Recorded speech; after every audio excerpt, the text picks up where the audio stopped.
ചരിത്ര ദൗത്യമാണ്. ആ ദൗത്യത്തിൻ്റെ തത്സമയ ദൃശ്യങ്ങളാണ്.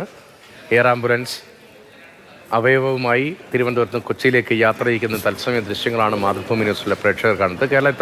കേരളത്തിൽ അവയവ കൈമാറ്റം, അതിനുവേണ്ടിയുള്ള നമ്മുടെ വലിയ ദൗത്യങ്ങൾ, അത് പുതുമയുള്ള കാര്യമല്ല. അതേസമയം അത്ര ജനകീയമായിട്ടുമില്ല ഇപ്പോൾ എന്നുകൂടി പറയേണ്ടി വരും. അവയവ ദാനവുമായി ബന്ധപ്പെട്ട അവബോധം കൂടുതൽ മെച്ചപ്പെടുത്തേണ്ടതുണ്ട്.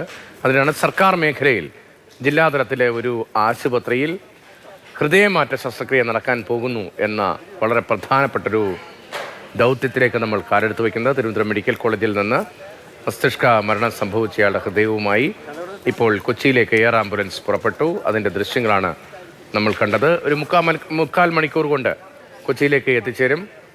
ഹെലികോപ്റ്ററിൽ ലാൻഡ് ചെയ്താൽ അവയവുമായി പിന്നീട് ഒരു 7 കിലോമീറ്റർ ദൂരമാണ് ആശുപത്രിയിലേക്കുള്ളത്. വളരെ വേഗത്തിലെത്താനുള്ള ക്രമീകരണങ്ങൾ ഏർപ്പെടുത്തിയിട്ടുണ്ട് എന്നതാണ് വ്യക്തമാകുന്നത്. സർക്കാർ ആശുപത്രിയിൽ ഹൃദയം മാറ്റിവെക്കൽ, അത് ജിബിൻ ജെബി കൂടി നമുക്ക് പോകേണ്ട. ജിബിൻ, മെഡിക്കൽ കോളേജ് ഡോക്ടർമാരുമായി സംസാരിക്കുമ്പോൾ ഈ ദൗത്യം എത്രത്തോളം വളരെ പ്രധാനവും എത്രത്തോളം വിജയകരമാകും എന്ന പ്രതീക്ഷയുമാണ് അവർ പങ്കുവയ്ക്കുന്നത്.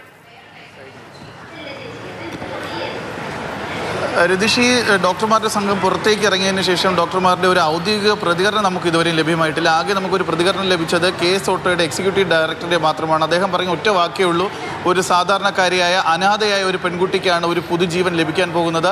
ഞങ്ങളെല്ലാം അതിനു വേണ്ടിയിട്ടുള്ള ഒരു തയ്യാറെടുപ്പാണ്. മറ്റു പ്രതികരണമെല്ലാം തന്നെ ഈ ദൗത്യത്തിൻ്റെ വിജയത്തിന് ശേഷം നമുക്ക് പ്രതികരിക്കാമെന്നാണ് KS ഓട്ടോയുടെ എക്സിക്യൂട്ടീവ് ഡയറക്ടർ പറഞ്ഞത്. അതായത് എല്ലാവരും ഒരു ശുഭപ്രതീക്ഷയിൽ തന്നെയാണ്. കാരണം ഇത്രയും സമയമെടുത്ത് അതായത് ഈ ഒരു അവയവദാനവുമായി ബന്ധപ്പെട്ട് എല്ലാ മുന്നൊരുക്കങ്ങൾ പൂർത്തിയാക്കിയ ശേഷമാണ് നേരത്തെ അല്പസമയം മുമ്പ് ഈ കാണുന്ന ഡോർ വഴി ഡോക്ടർമാരുടെ സംഘം പുറത്തേക്ക് ഇറങ്ങിയത്. നേരത്തെ രാവിലെ ഞാൻ പറഞ്ഞൊരു കാര്യമുണ്ട്. ഈ എറണാകുളം ജനറൽ ആശുപത്രിയിൽ നിന്നുള്ള ഡോക്ടർ ജോർജിന്റെ നേതൃത്വത്തിലുള്ള സംഘമാണ് ഇന്ന് രാവിലെ 10 മണിയോട് പറഞ്ഞല്ലോ. അവിടുത്തെ ഡോക്ടറോട് ചെറിയ ഹ്രസ്വമായ ഒരു വാക്കിലെ പ്രതികരണമാണ്. ആ പ്രതികരണം കൂടി ഒന്ന് കേട്ടു പോകാം.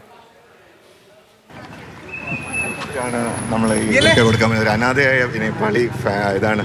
ഇന്നലെ രാത്രി തൊട്ടേ നമ്മൾ ഇതിൻ്റെ നടപടിക്രമങ്ങൾ പോലീസുമായിട്ട് കോർഡിനേറ്റ് ചെയ്തുകൊണ്ടിരിക്കുക. ഞാൻ ഒന്ന് അവരെ അയച്ചിട്ട് വരട്ടെ, അത്ര അയച്ചു.